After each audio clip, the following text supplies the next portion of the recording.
The morning sky over New York City changed from blue to black in seconds. Massive shapes blocked out the sun as they descended through the clouds.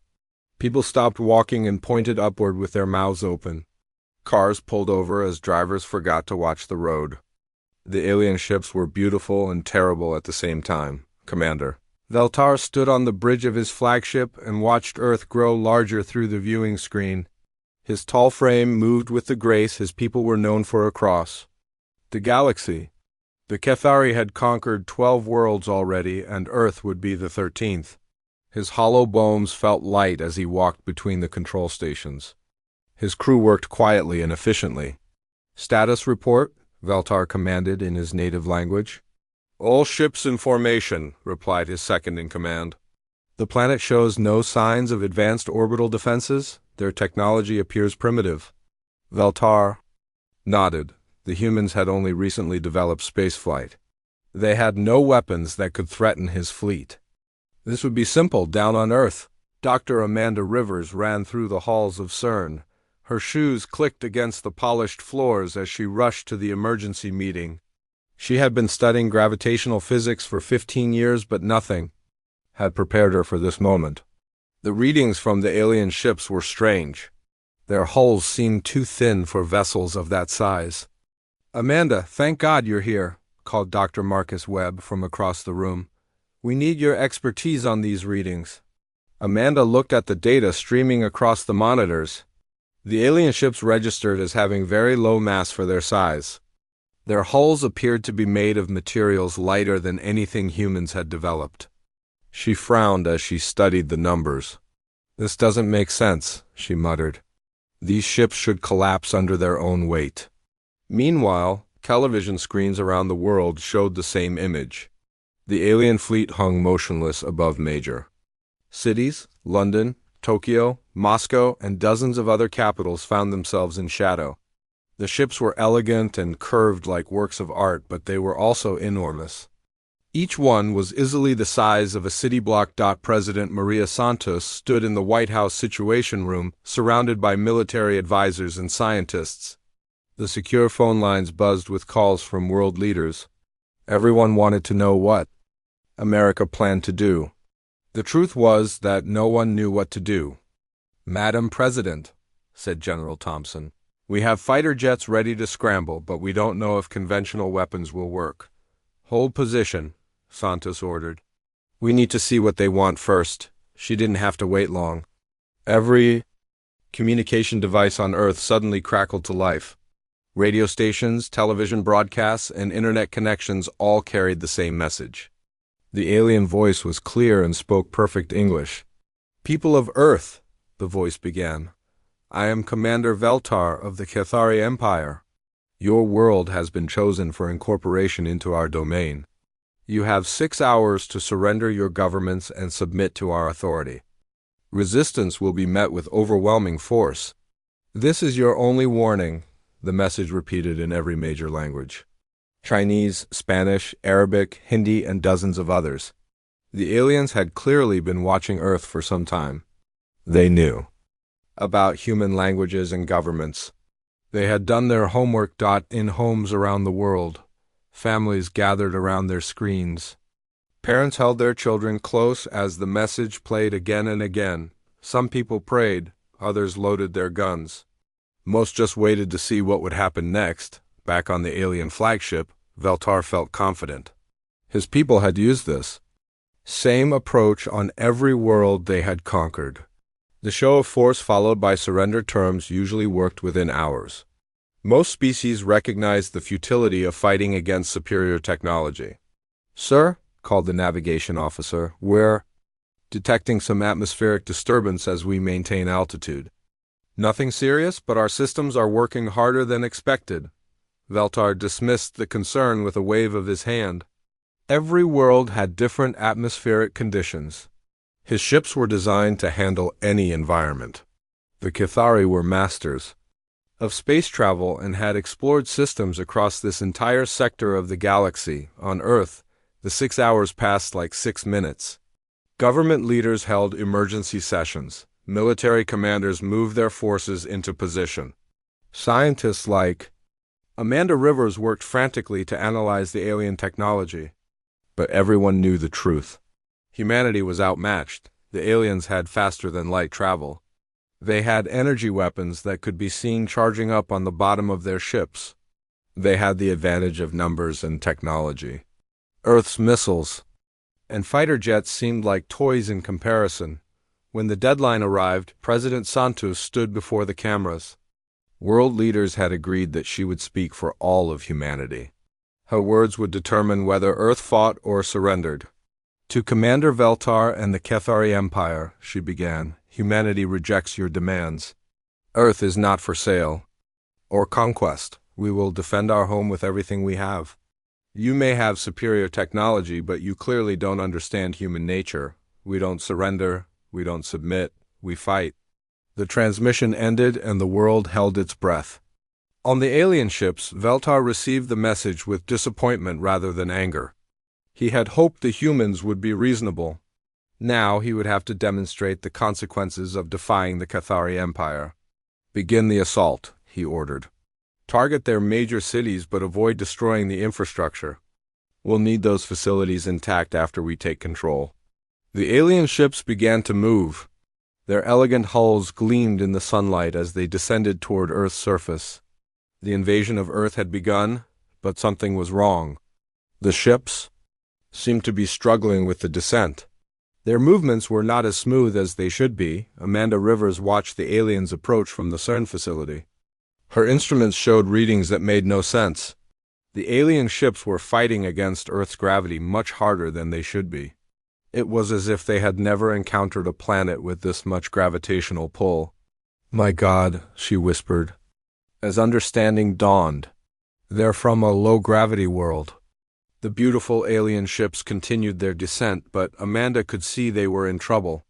Their hulls were beginning to show stress fractures. Their engines were working at maximum power just to maintain controlled flight. The Cathari had made a terrible mistake. They had underestimated Earth's gravity. The invasion was about to begin, but the invaders were already losing to a force they couldn't fight. Earth's gravity was becoming their enemy. The first alien ship crashed into a wheat field outside Denver at 3 a.m. The impact shook windows for miles and created a crater the size of a football stadium. Local emergency services rushed to the scene expecting to find wreckage in bodies. Instead, they found something much more disturbing. Captain Lisa Torres arrived with the first military response team.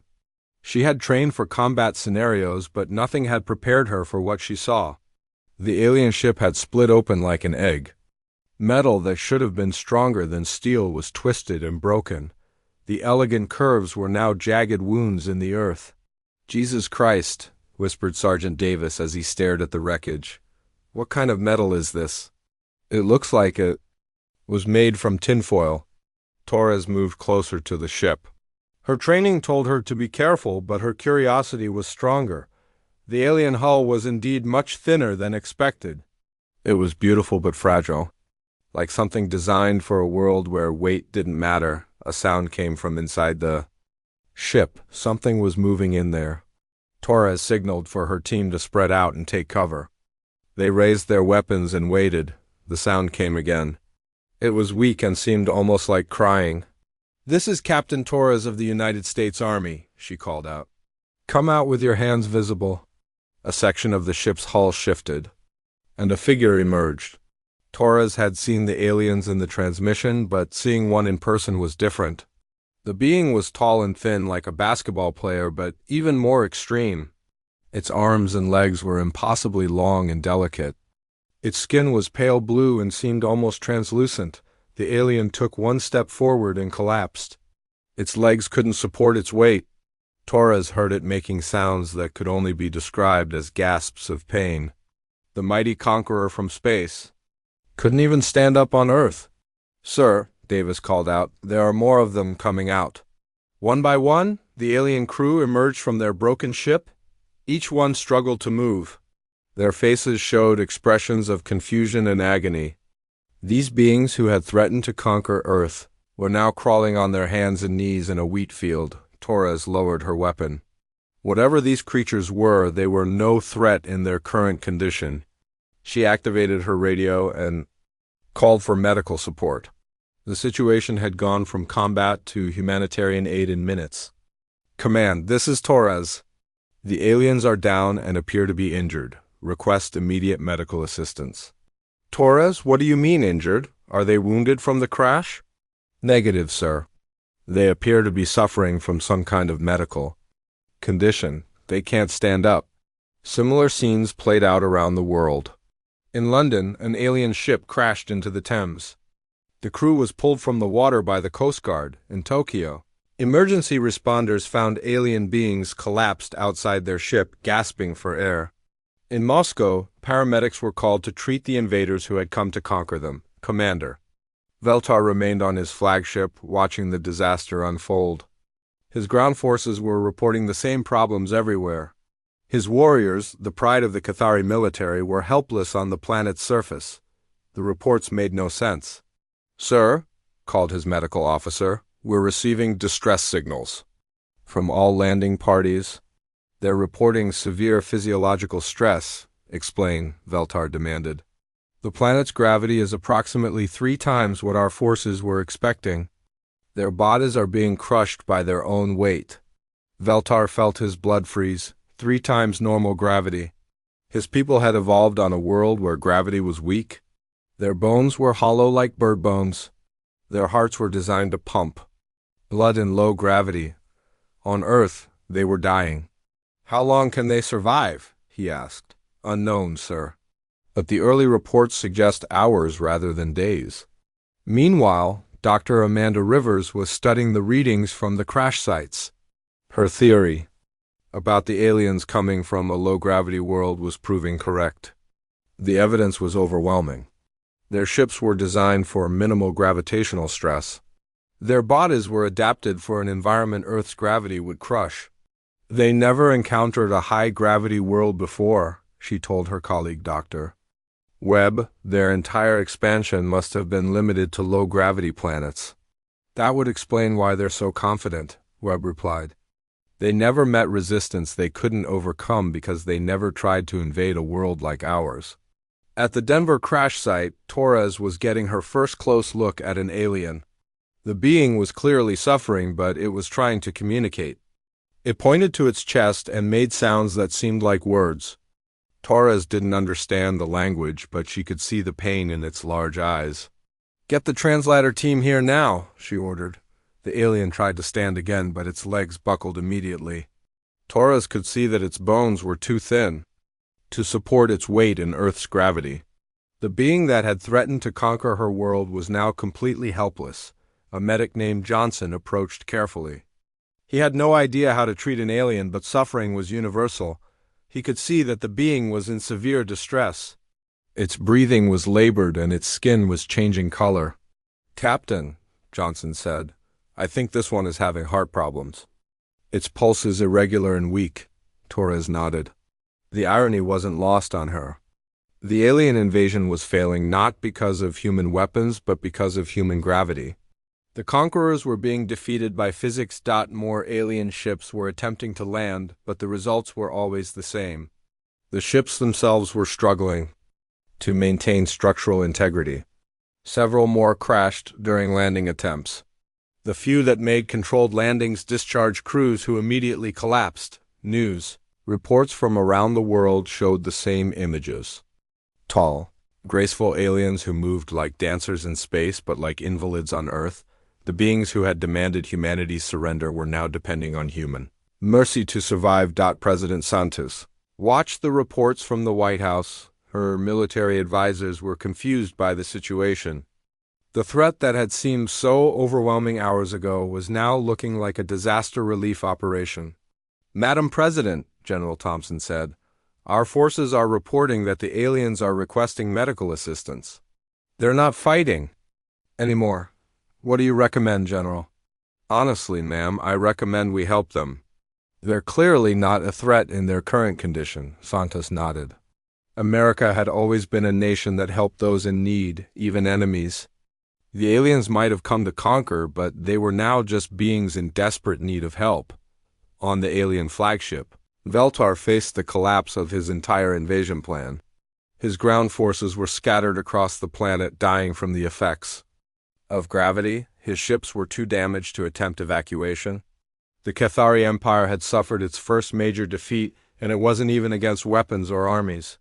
"Sir," his communications officer reported, "we're receiving transmissions from the human governments. They're offering medical assistance to our forces." Veltar stared at the message in disbelief. The humans they had come to conquer were now offering to help them. The species they had threatened with overwhelming force was responding with compassion. It was unlike anything in Cathari military history. The invasion of Earth was over before it had really begun. The aliens who had come as conquerors were now refugees on a world that was slowly killing them. Earth's gravity had become their greatest enemy and humanity's unexpected ally. 3 days after the failed invasion, the situation on Earth had become something no one could have predicted. Military bases around the world had been converted into medical facilities for dying aliens.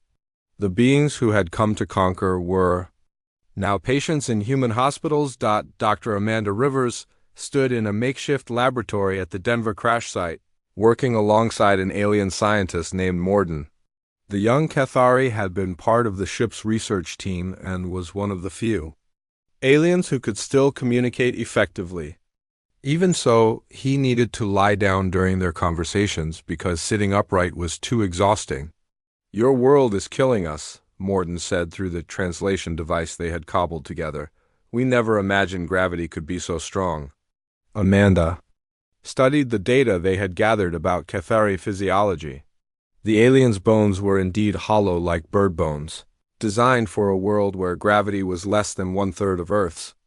Their cardiovascular systems were adapted for low-pressure environments. On Earth, their hearts were working 3 times harder than normal. "How many worlds has your people conquered?" Amanda asked. 12, Morden replied. "All of them were similar to our homeworld. Light gravity, thin atmosphere. We thought all habitable worlds would be the same." "And you never scouted Earth properly?" Morden's expression showed what Amanda had learned was embarrassment among his people. "Our long-range sensors showed a world with water and oxygen. We assumed it would be like the others. Our leaders were confident in our superiority." The irony was profound. The Cathari had conquered a dozen worlds precisely because they had only encountered worlds they could physically dominate. Earth was their first high-gravity planet, and it was destroying them. Meanwhile, Commander Veltar remained trapped on his flagship in orbit. His ships lacked the power to escape Earth's gravity well. The engines that had brought them here were designed for low-gravity departure. Breaking free from Earth would require more energy than they possessed. "Sir," reported his engineering officer, "we've run the calculations multiple times. Our ships cannot achieve escape velocity from this gravity well. We're trapped." Veltar felt the weight of his failure pressing down on him like Earth's gravity pressed down on his soldiers. The Cathari Empire had suffered its first major defeat, and it was against a species that hadn't even fought back. Physics had defeated them more thoroughly than any army. "What about the evacuation shuttles?" he asked. "They're designed for low-gravity operations, sir. They can't lift off from Earth's surface with passengers aboard." Below on Earth, human doctors were learning hard lessons about alien physiology. Dr. Sarah Kim at Johns Hopkins Hospital had been assigned to study the aliens' medical needs. What she found was deeply disturbing. "They're basically dying from their own weight," she explained to her colleagues. "Their bones are fracturing from the stress, their hearts are failing, their lungs can't expand properly. It's like watching someone slowly crushed by an invisible force." The younger aliens were adapting better than the older ones, but even they were severely compromised. Simple tasks like walking or lifting objects were monumentally difficult. The proud warriors of the Cathari Empire were reduced to crawling or using human-made wheelchairs. Captain Torres had been assigned as military liaison to the alien survivors. She found herself feeling sorry for beings who had threatened to destroy her world. Watching a 10-foot-tall alien warrior struggle to lift a glass of water was both sad and surreal. "They're not evil," she reported to her superiors. "They're just completely out of their element. It's like watching fish try to live on land." The aliens' advanced technology was equally useless on Earth. Their weapons were designed for beings with their natural strength and agility. In Earth's gravity, the weapons were too heavy for them to use effectively. Their armor, made from lightweight materials, provided no protection against the force that was really killing them. President Santos convened an emergency session of the United Nations. World leaders gathered to discuss what to do with the stranded aliens. The situation was unprecedented in human history. "We have approximately 2,000 alien beings on our planet," Santos reported. "They're all suffering from severe medical conditions related to our gravity. Some are dying despite our medical efforts." The Russian representative asked the question everyone was thinking. "What do they want from us now?" "They want to go home," Santos replied. "But they can't. Their ships don't have enough power to escape." "Our gravity," the Chinese representative leaned forward. "Are we supposed to help them leave so they can return with a proper invasion force?" "According to their communications, they want to negotiate. They're offering to share their technology in exchange for assistance." The debate that followed was heated. Some nations wanted to hold the aliens prisoner. Others wanted to help them leave immediately. A few suggested studying them for scientific purposes. President Santos argued for a humanitarian approach. "These beings are suffering," she said. "Whatever their original intentions, they're now refugees on our world. We have an opportunity to show them what humanity is really about." Dr. Rivers had been studying the aliens' technology with their permission. What she found was both impressive and limited. The Cathari had mastered faster-than-light travel and energy weapons, but only for low-gravity environments. Their entire technological base was built around the assumption that gravity would never be a major factor. "They're like a civilization that developed in the mountains and never encountered the ocean," she explained to her research team. "They're advanced in some ways, but completely unprepared for conditions outside their experience." The aliens' medical technology was actually helping human doctors understand their condition better. Cathari medical scanners could show the stress fractures developing in their bones in real time. The aliens were literally being crushed by degrees. Morden had become the unofficial ambassador between the species. Despite his physical limitations, he worked tirelessly to facilitate communication. He seemed genuinely grateful for human assistance and ashamed of his people's original intentions. "We thought we were bringing order to a primitive world," he told Amanda. "We didn't realize we were the primitives. Your species adapted to conditions we never imagined." "Humans evolved in high gravity," Amanda explained. "It made us stronger, but it also made us more limited. We can't survive in the low-gravity environments your people prefer." "Perhaps that's why the universe needs both of us," Morden suggested. The conversation was interrupted by an urgent message from the alien flagship. Commander Veltar was requesting direct communication with Earth's leaders. The transmission came through clearly, showing the alien commander in what appeared to be a medical support chair. "People of Earth," Veltar began, "I am Commander Veltar of the Cathari Empire. I come before you not as a conqueror but as a supplicant. My people are dying on your world. We ask for your mercy and assistance." The transmission continued with a formal apology for the invasion attempt and a request for negotiations. The proud commander who had demanded surrender was now begging for help. The weight of Earth's gravity had broken more than just alien bones. It had broken alien pride. The failed invasion was becoming something unprecedented in human history. First contact with an alien species was happening not through conquest or diplomacy, but through a medical crisis. The aliens who had come to rule Earth were now completely dependent on human compassion. The universe had played a cruel joke on the Cathari. Their expansion across the galaxy had been stopped, not by weapons or walls, but by the simple fact that planets could be heavier than they expected. Earth's gravity was teaching them humility in the most painful way possible. 2 weeks after the invasion, The world had settled into an uneasy routine. Alien medical facilities operated alongside human hospitals. Scientists from both species worked together to solve problems neither had faced before. The emergency had created cooperation that diplomacy might have taken decades to achieve. Dr. Amanda Rivers walked through the joint research facility that had been established at the Denver site. Human and alien scientists worked side by side, though the aliens needed special equipment to function. Anti-gravity chairs, breathing apparatus, and bone support braces were now common sights in the converted hangars. The young ones are showing remarkable adaptation, reported Dr. Johnson, who had become the lead physician for alien care. Their bones are actually getting denser. Their cardiovascular systems are strengthening. It's like watching evolution. In fast forward, Amanda nodded.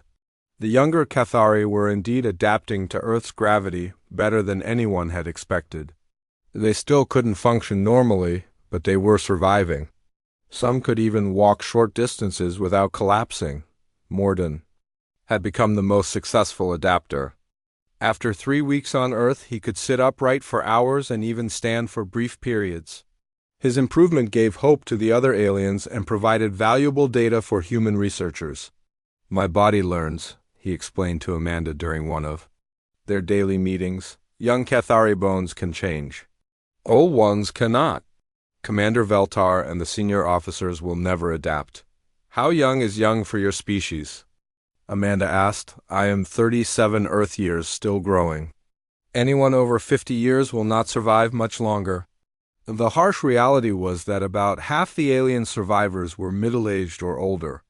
Their bodies simply couldn't adapt to Earth's gravity. Despite the best human medical care, they were dying slowly and painfully. The invasion force was being killed by time and physics. Meanwhile, human engineers were working with alien technology to develop solutions, the Cathari power. Systems were incredibly efficient but designed for low-gravity applications. Adapting them for Earth use required completely new approaches. Chief Engineer Robert Blake led the team trying to modify alien ships for escape velocity. The task seemed impossible at first. The ships were too lightly built to withstand the stress of escaping Earth's gravity well. "It's like trying to launch a paper airplane into orbit," Blake explained to his team. "The alien ships are marvels of engineering, but they're not built for this kind of stress." The solution came from an unexpected source. The aliens' anti-gravity technology, designed for personal mobility, could be scaled up and combined with human rocket propulsion. The hybrid system might give the alien ships enough boost to escape Earth's gravity. "We take your chemical rockets," Morden suggested, "and combine them with our gravity manipulation. Together they might work." The project became a symbol of cooperation between the species. Human engineers provided raw power and structural knowledge, while aliens contributed advanced energy systems and gravitational control. Neither species could solve the problem alone. Commander Veltar watched the cooperation from his flagship with mixed feelings. His invasion had failed completely, but the defeat was leading to something unprecedented in Cathari history. His people were learning from another species instead of conquering them. "Sir," his communications officer reported, "the human governments are requesting formal negotiations. They want to establish ongoing diplomatic relations." Veltar considered the request. The Cathari Empire had never engaged in true diplomacy with another species. They had always been the dominant force in any relationship. Earth was teaching them what it meant to be equals. "Prepare a response," he ordered. "Tell them we accept their offer of negotiations." The first formal diplomatic meeting between humans and aliens took place in the converted hangar at Denver. President Santos led the human delegation while Commander Veltar participated via video link from his ship. The sight of the proud alien commander in his medical support chair was a powerful reminder of how the relationship had changed. "We come before you not as conquerors but as equals," Veltar began. "Your world has taught us humility. We offer our technology and knowledge in exchange for your assistance and perhaps your friendship." The negotiations were unlike anything in human diplomatic history.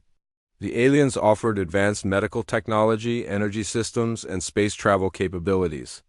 In return, they wanted help evacuating their people and a promise that Earth wouldn't develop weapons from their technology.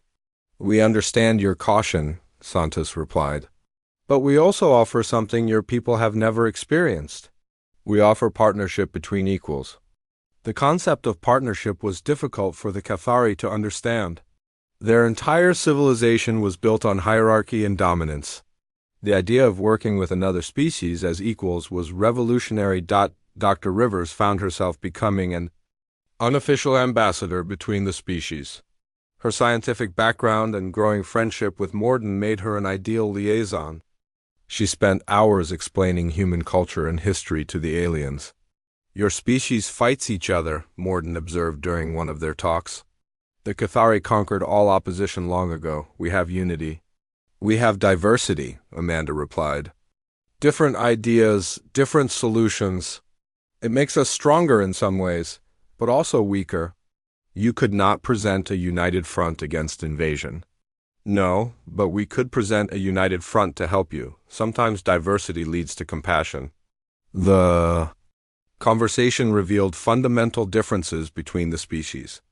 The Cathari had achieved unity through conquest and conformity. Humans had achieved strength through diversity and adaptation. Both approaches had advantages and disadvantages. The medical crisis was slowly stabilizing. The older aliens were still dying, but the younger ones were adapting. Human doctors had learned to treat gravity-related injuries and were developing new techniques for bone strengthening and cardiovascular support. Some of the younger aliens were even beginning to see Earth as a potential home. They couldn't return to their low-gravity world without losing their new adaptations. They were caught between two worlds, belonging fully to neither. "I dream of floating again," one young alien told his human doctor. "But I also dream of walking. In your strong gravity, I am becoming something new." The hybrid ship design was nearing completion. The first test vehicle combined human rocket technology with alien anti-gravity systems. It was ugly compared to the elegant Cathari ships, but it was designed for function rather than beauty. "If this works," Blake told his team, "we can evacuate the aliens who want to leave. But some of them might choose to stay." The possibility of permanent alien residence on Earth was something no one had considered. The invasion had become an immigration crisis. Earth might gain its first alien citizens not through conquest but through adaptation. Commander Veltar faced the most difficult decision of his career. His empire expected him to return with either conquest or complete failure. Instead, he was returning with something unprecedented: a partnership with another species. The formal treaty negotiations were scheduled to begin the following week. Both species were entering uncharted territory. The Cathari Empire would have to learn to deal with equals rather than subjects. Humanity would have to learn to share space with beings who had once threatened them. The failed invasion was becoming something far more significant than anyone had imagined. It was becoming the foundation for a new kind of relationship between intelligent species. Earth's gravity had defeated the Cathari Empire, but it had also taught both species something valuable about cooperation and adaptation. The universe was bigger and more complex than either species had realized. There was room for both the light-boned dancers of low gravity and the heavy-boned survivors of high gravity. The challenge was learning to dance together. 6 months after the failed invasion, Earth had become something unprecedented in galactic history. The first world where two intelligent species lived and worked together as equals. The transformation had not been easy for either side. Dr. Amanda Rivers stood in the observation deck of the newly constructed orbital station, watching the first hybrid ship prepare for its maiden voyage. The vessel combined human engineering with alien technology in ways that neither species could have achieved alone. It was a symbol of cooperation born from necessity. "The gravitational compensators are functioning within normal parameters," reported Morden from the control center. The young Cathari had become the chief liaison between the species, and his adaptation to Earth's gravity continued to amaze everyone. He could now walk normally and even run short distances, though he still tired easily. Below them, The ship's engines glowed with alien energy while human-built boosters prepared to provide the raw power needed to escape Earth's gravity well. The hybrid design was not elegant like pure Cathari vessels, but it was functional and powerful. Commander Veltar watched the preparations from his medical facility on the surface. His condition had stabilized, but he would never recover from the effects of Earth's gravity. His bones were too damaged and his cardiovascular system too weakened. He had made the difficult decision to remain on Earth rather than risk the journey. "Home, sir," his aide reported. "The Cathari High Council is requesting a full report on the mission status." Veltar laughed bitterly. "Mission status? We came to conquer a primitive world and ended up becoming refugees. Tell them we discovered that the universe is more complex than our models predicted. The reality was more complicated than simple failure." The Cathari Empire was facing a crisis of confidence. Their expansion had been stopped not by military force but by physics they hadn't considered. Dozens of worlds in their territory were now being re-evaluated for their actual gravitational conditions. President Santos walked through the alien residential district that had been established outside Denver. The area looked like a science fiction movie set, with buildings designed for beings who needed gravitational assistance and specialized medical equipment. About 300 aliens had chosen to remain on Earth permanently. "How are you adjusting?" she asked a young Cathari named Kella, who was tending to what appeared to be a garden. "It is difficult," Kella replied through her translator. "My body grows stronger, but my heart misses the floating sensation of home. I am becoming something new. Not fully Cathari, not human, but something between." This was the new reality for the aliens who stayed. They were adapting to Earth's gravity, but losing their connection to their original culture. They were becoming the first truly interplanetary beings, shaped by two different worlds. The hybrid ship's launch was scheduled for the following morning. It would carry nearly half of the surviving aliens back to their homeworld. The journey would take several months, but the ship was designed to provide low-gravity environments during the voyage to help the aliens readjust. Chief Engineer Blake ran final checks on the launch systems. The past 6 months had been the most challenging of his career. Working with alien technology required completely new approaches to engineering problems. "The power coupling is stable," he reported to Mission Control. "The gravitational compensators are online. We're ready for launch." The launch itself was unlike anything in human history. The hybrid ship lifted off with a combination of chemical rockets and gravitational manipulation that created a unique signature.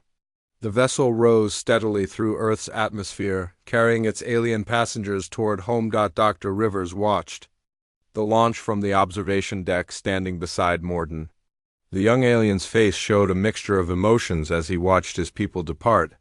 "Do you regret staying?" she asked. "No," he replied. "My future is here now. I'm part of something new. The Cathari who return home will be different from those who remain. We are becoming two branches of the same tree." The successful launch proved that cooperation between the species could overcome obstacles that neither could handle alone. The hybrid technology was already being adapted for other purposes. Human space exploration would benefit from alien energy systems, while alien ships would use human structural engineering on the Cathari homeworld. The return of the invasion force created political upheaval. The High Council had expected either conquest or complete military defeat. Instead, they received survivors who spoke of partnership and cooperation with another species. "The humans are not primitive," reported the returning commander. "They are adapted to conditions we never imagined. Their world is harsh, but it has made them strong. We have much to learn from them." The concept of learning from another species was revolutionary for the Cathari. Their entire civilization was built on the assumption of their superiority. The failure at Earth forced them to reconsider their place in the universe. Meanwhile, humanity was grappling with its own challenges. The sudden introduction of alien technology and residents created social and political tensions. Some humans welcomed the aliens while others remained suspicious of their former enemies. "They tried to conquer us," argued Senator Williams during a congressional hearing. Now we're supposed to trust them? They're not our enemies anymore, replied Dr. Rivers, who had been called to testify. They're our partners. The aliens who stayed have contributed more to human scientific advancement in 6 months than we achieved in the previous decade. The debate reflected broader human concerns about the changing world. Earth was no longer an isolated planet, but part of a larger galactic community. The transformation was both exciting and frightening. The treaty negotiations had concluded successfully. The Cathari Empire agreed to share selected technologies with humanity in exchange for assistance with high-gravity world exploration.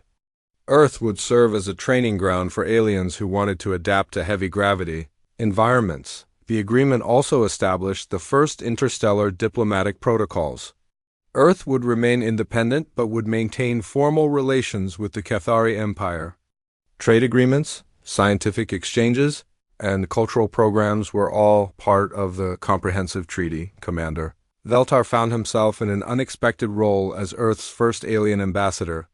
His medical condition prevented him from returning home, but his experience and knowledge made him invaluable for ongoing negotiations.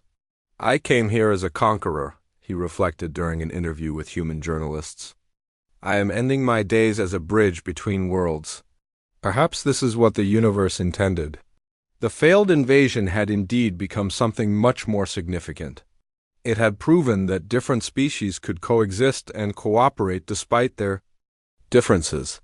The universe was big enough for both the light-boned dancers of low gravity and the heavy-boned survivors of high gravity. Dr. Rivers continued her research into gravitational physics, but now her work had practical applications beyond Earth. She was developing theories about how different gravitational environments shaped the evolution of intelligent species. Every world creates its own kind of intelligence, she explained to her research team. The Cathari developed grace and elegance. We developed strength and endurance. The universe benefits from both. The hybrid ship had successfully reached the Cathari homeworld, delivering its passengers safely. The returning aliens brought with them new perspectives and technologies that would reshape their own society. Earth's gravity had taught them lessons they couldn't learn anywhere else. As the first year of human-alien cooperation came to an end, both species had been transformed by the experience. The Cathari were learning humility and cooperation. Humans were learning that they were not alone in the universe and that their differences could be strengths rather than weaknesses. The failed invasion had become the foundation for a new kind of civilization, one where different species could work together, learn from each other, and grow stronger through cooperation. Earth's gravity had defeated the Cathari Empire, but it had also taught both species something far more valuable than conquest. The universe was not a place to be conquered, but a place to be explored together. The burden of conquest had been replaced by the joy of discovery, and both species were better for it.